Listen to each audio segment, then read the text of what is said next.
Palavra aberta. O ministro da Justiça e Segurança Pública, Flávio Dino, que é filiado ao PSB, já começou o trabalho de corpo a corpo no Senado em busca de votos para ter o nome aprovado como novo ministro do Supremo Tribunal Federal. Ele vai passar por sabatina no dia 13 de dezembro na Comissão de Constituição e Justiça da Casa, depois de ter sido indicado nesta semana para o STF pelo presidente Lula. Historicamente, o Senado não barra as indicações feitas pelo presidente da República. O último a ser aprovado foi o ex-advogado Cristiano Zanin, também indicado por Lula e que defendeu o presidente em processos da Lava Jato. Esse tipo de escolha faz do Supremo Tribunal Federal uma corte com viés e atuação política? Os ministros André Mendonça e Nunes Marques foram indicados pelo ex-presidente Jair Bolsonaro, que é do PL. André Mendonça foi, inclusive, ministro de Bolsonaro. Dias Toffoli e Carmen Lúcia também foram indicados por Lula na sua primeira passagem pela presidência da República. Toffoli chegou a ser advogado do PT antes de assumir a cadeira de ministro. Luiz Fux, Edson Fachin e o atual presidente do STF, Luiz Roberto Barroso, foram escolhidos por Dilma Rousseff, do PT. Alexandre de Moraes por Michel Temer, do MDB, e Gilmar Mendes por Fernando Henrique Cardoso, do PSDB. Para debater a escolha de ministros do Supremo Tribunal Federal, Kátia Pereira e eu, Eustáquio Ramos, estamos recebendo no Palavra Aberta o professor do Departamento de Sociologia da UFMG, doutor em Sociologia, pesquisador na área política, Jorge Alexandre Neves. Bom dia, professor. Obrigado pela presença. Bom dia, muito obrigado. Bem-vindo, professor. Estamos recebendo também o professor da Faculdade de Direito da PUC Minas, mestre em Direito Administrativo, Ari Fernando Nascimento. Obrigada pela presença no Palavra Aberta. Bem-vindo. Obrigado pelo convite. Com uma satisfação muito grande estar aqui para debater. Começando com o professor Jorge Alexandre Neves. O Supremo Tribunal Federal virou uma casa, uma corte política? Sempre foi, né? As cortes constitucionais no mundo inteiro são cortes políticas, né? Pegarmos o caso, por exemplo, dos Estados Unidos, isso é ainda mais explícito do que no Brasil, né? As vinculações de cada, no caso lá, juiz, né? Não se usa esse termo ministro lá, do juiz da Suprema Corte, as vinculações partidárias é algo explícito, muito forte, mais claro do que no caso do Brasil. Então, o Supremo Tribunal Federal sempre foi uma corte política, e continuará sendo. Tanto é que o processo de escolha é feito por políticos, né? Primeiro o presidente da República que indica, depois o Senado Federal que confirma. Então, é um processo político de uma corte fundamentalmente política. Não deveria ser técnico? Não. Essa é uma questão muito interessante e aqui eu vou chamar um pouco uma discussão de teoria sociológica e teoria política, né? É um dos grandes pensadores das ciências sociais, muito influente na sociologia e na política, é Max Weber, né? Não confundir com Karl Marx, né? E Weber fez tem um ensaio maravilhoso sobre a chamada República de Weimar na Alemanha, né? Naquele período entre a Primeira Guerra Mundial e a Segunda Guerra Mundial, onde ele previa a fragilidade do sistema democrático na Alemanha, de Weimar, da República de Weimar, e praticamente ele previu a ascensão do nazismo na Alemanha, e um dos pontos centrais que ele colocava era justamente o quê? Que na Alemanha o poder burocrático, o poder técnico estava se sobrepondo ao poder político, ao poder democrático. Então, na verdade, em qualquer democracia madura e bem-sucedida, o poder burocrático tem que estar submetido ao poder democrático. Isso depois Newman... político, não? Ao poder político, democrático. O poder burocrático está submetido ao poder democrático, né? Então, é assim que as democracias se consolidam. E isso depois Newman, um pensador, um pesquisador inglês, publicou um livro sobre isso, mostrando justamente vamos dizer, um ovo da serpente do autoritarismo que fez emergir e levar a Alemanha ao nazismo foi justamente a submissão do poder democrático ao poder burocrático, que Weber já tinha enxergado ainda no início dos anos 20. Então, é assim que deve ser, é assim nas grandes democracias do mundo. A gente quer passar a palavra agora para o professor Ari, e na avaliação do senhor, o modelo de escolha hoje de ministros do Supremo Tribunal Federal pode levar a um perfil político/ideológico da Suprema Corte? Sem dúvida nenhuma, porque, como o professor já tinha apontado, e eu concordo plenamente com ele, no Supremo Tribunal Federal, nas cortes superiores dos outros países, isso é uma constante. Todos os indicados têm que ter um perfil político, senão ele não é visibilizado. No nosso caso aqui, o artigo 101 da Constituição fala dos requisitos para se ter a possibilidade de ser indicado ao Supremo Tribunal Federal. E para outros tribunais também, em outras partes da Constituição. Então fala-se do notável saber jurídico, né? De ele ser uma pessoa destacada entre os seus dentro da área jurídica, sendo um pilar, uma pessoa de projeção.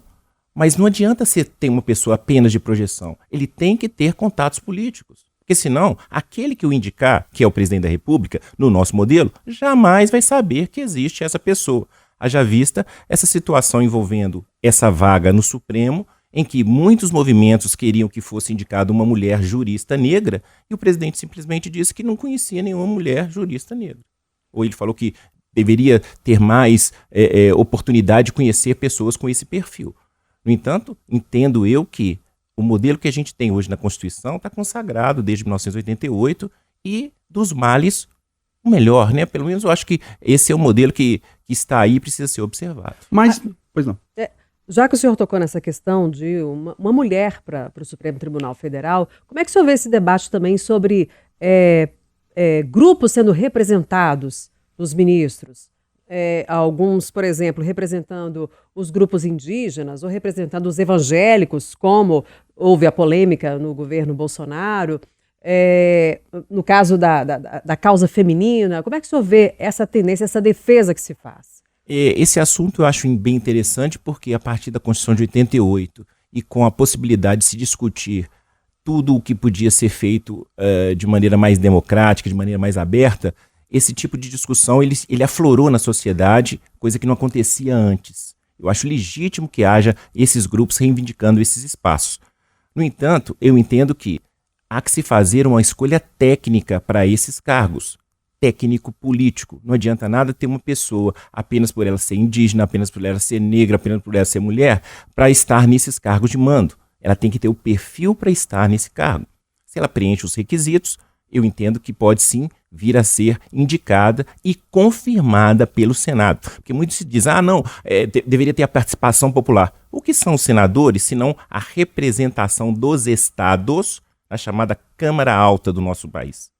Então, nesse momento em que o presidente da República, chefe do Executivo, indica a pessoa e ele passa pelo crivo do Senado, no momento em que está passando pelo crivo do Senado, a gente vai ter o quê? A gente vai ter o escrutínio da população feita de maneira indireta pelos senadores. Mas não fica uma relação muito, vamos dizer assim, conflituosa? Vamos pegar o caso do Flávio Dino.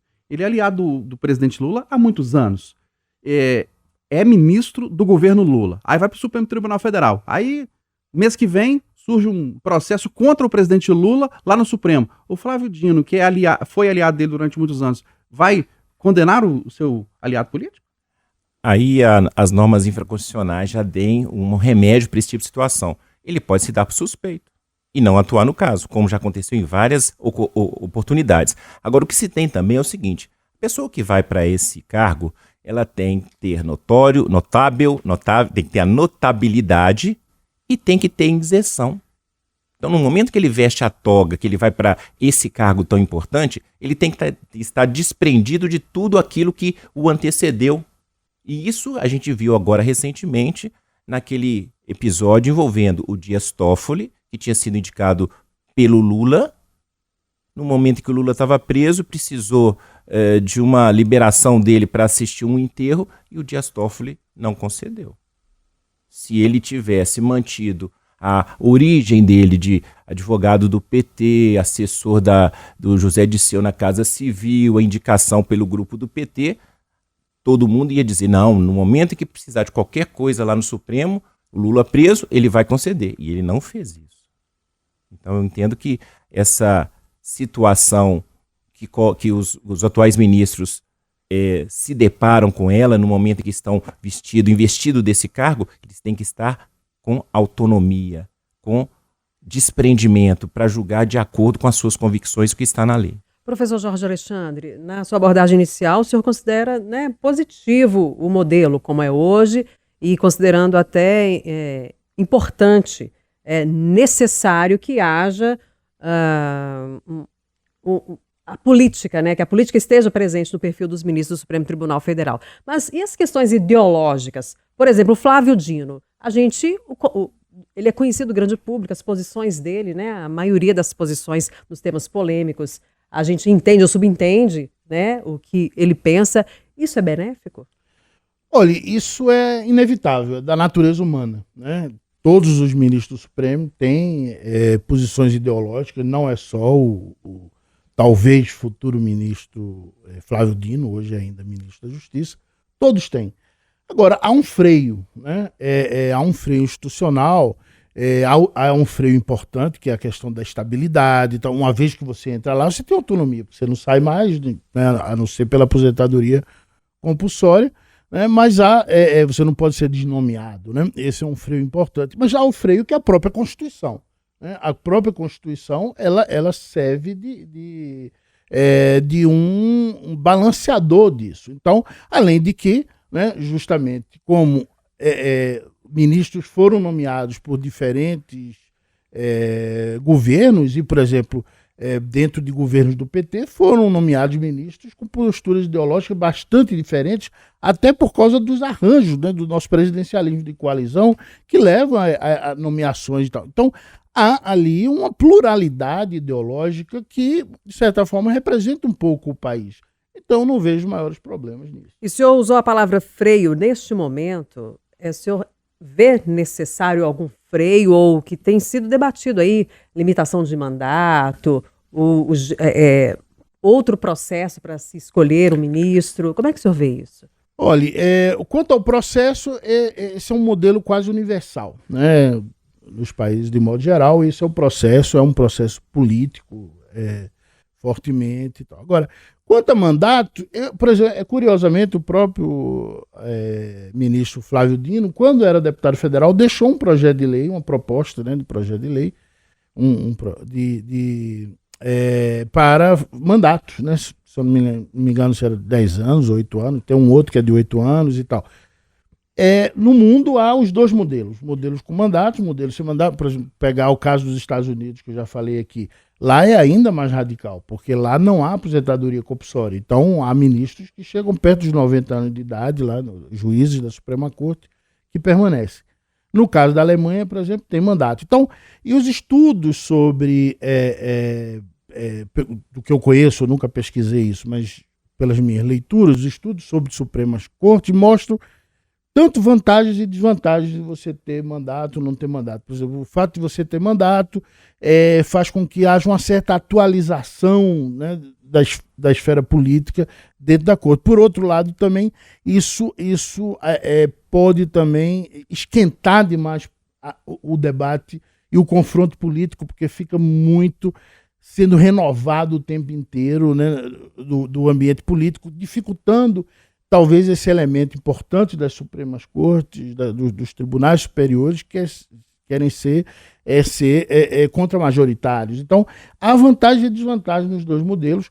Eu acho que a gente tem que parar com o mudancismo no Brasil. Eu acho que a Constituição de 88 é uma excelente Constituição e nós temos que lutar pela manutenção dela. Então, o meu posicionamento seria pela manutenção do nosso sistema atual. Pois é, professor Ari, voltando a palavra para o senhor, a gente está focando aqui no Supremo Tribunal Federal, mas a escolha para outros tribunais superiores, Superior Tribunal de Justiça e para outros setores do sistema jurídico, Ministério Público, por exemplo, ou Tribunal de Contas da União, por exemplo, os tribunais de contas estaduais, há também escolha de presidente da República, de governadores, indicação do Senado para o Tribunal de Contas da União, indicação da Assembleia Legislativa para o Tribunal de Contas do Estado. Há essas indicações políticas, né, de políticos para essas casas jurídicas. O senhor acha que esse modelo tem que ser mantido também? Tem que ser alterado? Tem que ser feito da forma que está?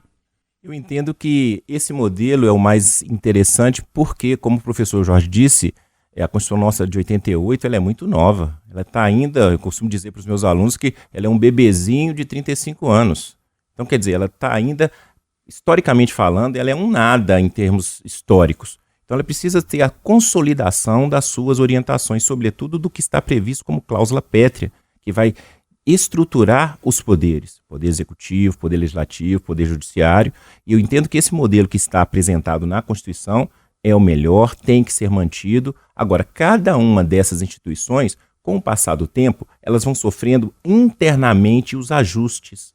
Como, por exemplo, na gestão da ministra Rosa Weber, ela conseguiu alterar o Estatuto do Supremo para acabar com aquela situação em que o juiz pedia vista e ficava com essa vista indefinida. Agora tem um prazo para que o processo que foi dado vista, ele possa voltar à pauta e ser julgado. Isso é um avanço, é um controle fino que o Supremo Tribunal Federal fez e que os outros tribunais podem fazer também. Então, cada uma dessas instituições, elas têm condições de aprimorar a forma dos seus procedimentos para prestar um serviço de qualidade.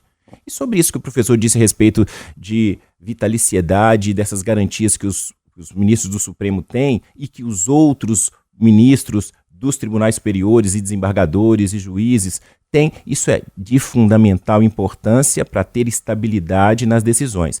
Imagine se eu sou contrário a essa ideia de que possa se fazer eleições para ministro do Supremo, por exemplo. Você imagina se modifica-se a Constituição, o ministro Supremo vai entrar e vai ficar 10 anos. O que ele vai fazer no 8º ano? Será que vai poder ser reconduzido?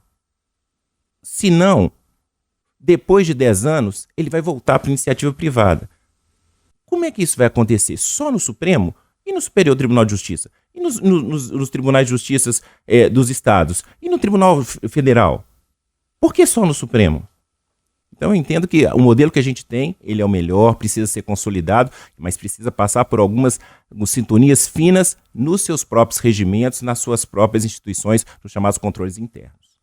E passando a palavra, voltando aqui para o professor Jorge Alexandre, inclusive a gente já está concluindo o nosso debate, algo mais que o senhor queira acrescentar, mas eu queria que o senhor falasse um pouco sobre as sabatinas que são feitas. Qual que é a avaliação do senhor? É uma sabatina mesmo? É um bate-papo? Ela tem um resultado positivo? É produtiva uma sabatina do candidato à vaga? Olha, eu acho que deveria ser, né? Infelizmente, não tem sido a prática, tem sido debates pobres, né? Quando o debate esquenta um pouco, não é tanto por uma discussão técnica realmente, mas por uma discussão política um pouco rasteira. Aí eu acho que tem a ver um pouco com a qualidade tanto do candidato quanto dos membros do Senado, né? Eu vejo nesse momento, eu acho que de modo geral o Congresso Nacional está passando por um momento que não é muito bom. Eu chamo a lei de Ulisses Guimarães, né, disse que um correligionário de Ulisses foi reclamar, quando ele era presidente da Câmara, da qualidade dos colegas e tal. Aí ele disse, espera a próxima para você ver. Então, há um elemento, nós temos tido essa tendência de que a cada nova legislatura a qualidade da nossa representação política tem piorado. Agora, nós temos aí processos institucionais que podem levar a uma melhora. Por exemplo, por incrível que pareça, a última mini-reforma do sistema partidário eleitoral, eu acho que foi muito positiva. A cláusula de desempenho vai levar a uma melhoria, eu acho, do sistema político, reduzindo o número do que se chama na ciência política, né, de partidos efetivos. E aí a relação do executivo com o legislativo vai se tornar mais fácil para se formar maiorias e tal. Então, mesmo um Congresso que eu vejo como muito problemático nas últimas legislaturas, tem aprovado algumas regras institucionais interessantes. Acabamos de fazer algo histórico no Brasil, né, que é aprovar uma legislação tributária de caráter progressivo, né? Ontem o Senado fez por aclamação a aprovação da taxação dos fundos especiais e tal, então, que é um elemento de justiça tributária. Então, também não vou só jogar lama no nosso Congresso, mas acho que a qualidade do debate para passagem, para aprovação do nome dos ministros supremos, tem sido abaixo do que deveria ser. Mas é o que temos para hoje. Encerrando com o senhor, professor Ari Fernando Nascimento, há alguns dias o Congresso Nacional aprovou a restrição às decisões monocráticas de ministros do Supremo Tribunal Federal, as decisões individuais. O senhor acha que, em alguns casos, em algumas ações, em alguns julgamentos, os ministros individualmente ou o Supremo têm exagerado, têm ultrapassado as suas atribuições? Eu entendo que, sendo um órgão colegiado, as decisões têm que refletir o que o colegiado entende. Existem mecanismos dentro do próprio Supremo, no regimento interno do Supremo, que façam com que isso seja possível. E essa forma que foi aprovada pelo Congresso Nacional, e se isso for promulgado realmente, obviamente vai vir, na minha opinião, algum partido político, alguém que tenha legitimidade para questionar a legalidade ou a constitucionalidade dessa lei, e o Supremo Tribunal Federal, com essa composição, vai dar pela inconstitucionalidade, porque nesse caso eles estão entendendo, pelo menos o corpo dos atuais ministros do Supremo, que se trata de uma invasão de competência, de querer roubar uma atribuição, porque alguns casos excepcionais, sim, é preciso de uma medida instantânea, uma medida liminar, que esse ministro tem que dar, porque senão pode perecer o direito a de referendo do colegiado. É isso que eu entendo, que aí o colegiado se pronuncia. E isso em alguns casos já está acontecendo. Não acontecia, mas agora já está acontecendo. O ministro dá o seu entendimento, ele emite o seu voto em caráter liminar e depois isso é referendado aí num prazo máximo, aí, bem rápido, pelo colegiado. Isso acontecendo, você vai ter a noção de como o Supremo Tribunal Federal, que é um órgão colegiado, se posiciona sobre aquele assunto. E aí, decisão judicial a gente não discute, a gente cumpre. Nós estamos encerrando o Palavra Aberta deste sábado. Debatemos aqui o modelo de escolha de ministros para o Supremo Tribunal Federal. Recebemos o professor do Departamento de Sociologia da UFMG, doutor em Sociologia, pesquisador também na área política, Jorge Alexandre Neves. Obrigada pela presença. Até a próxima. Obrigado. Recebemos também o professor da Faculdade de Direito da PUC Minas, mestre em Direito Administrativo, Ari Fernando Nascimento. Professor Ari, obrigado pela presença. Um ótimo fim de semana. Ok, muito obrigado. Estou à disposição sempre que precisar. E você pode acompanhar as edições do Palavra Aberta também nos nossos canais digitais, entre eles o YouTube.